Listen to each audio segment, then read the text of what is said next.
Okay, let's talk about why the Jim Dandy Stakes isn't just another summer race, it's basically a chess move for the Travers.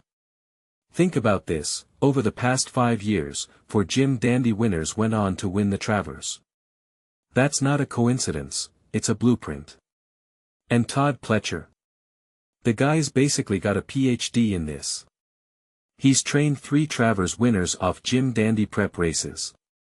So when he says this race is a barometer, he's not hyping it up, he's stating a fact. But here's what fascinates me, why does this specific race predict the Travers so well? Is it the distance? The Saratoga track bias? Or is it just that horses peaking here are peaking at the right time? Now, let's zoom in on Renegade versus Commandment. These two already faced off in the Belmont, right? Renegade was the Derby runner-up, came into the Belmont as the favorite, and flopped. But wait, Pletcher says he needed more time after the Derby grind. That makes sense. Triple Crown Series is brutal. Horses aren't machines, they're athletes. So if Renegade's been chilling at Saratoga since June, maybe he's fresh enough to close strong. But here's the catch, this race has 0 speed. 0. So if Renegade's plan is to come from behind again, he's banking on a slow pace. But if there's no speed, won't he be too far back? That's the gamble Pletcher's making. Risky? Absolutely. But genius if it pays off.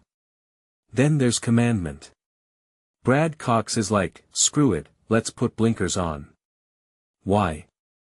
Because the horse needs to be more aggressive early. But wait, Commandment's a closer 2, right? So if he's suddenly pushing for the lead, isn't that changing his whole style? Cox says he's okay with Commandment leading, but does that mean he's sacrificing his natural rhythm? Or is this a mind game? Maybe the blinkers make him sharper, more focused. But what if the lack of pace pushes him to overrace?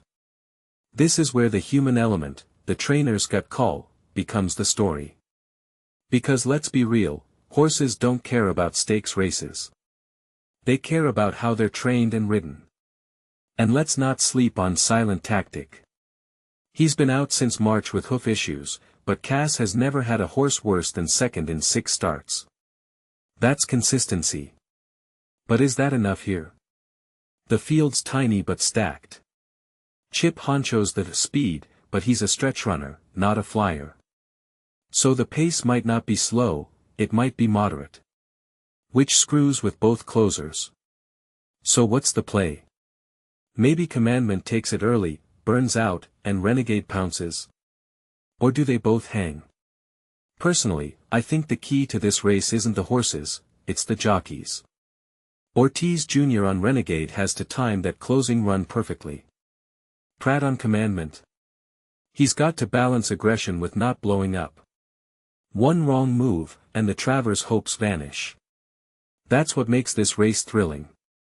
It's not just about talent, it's about split-second decisions that separate winners from also-rans. But here's the bigger question, why do we even care about the Travers? Because it's the last major Derby prep before the fall. A win here. That's a career-defining moment. So the Jim Dandy isn't just a race, it's a statement. And Pletcher's history says he's not here to play. Meanwhile, Cox is rewriting Commandment's playbook. So what's your take?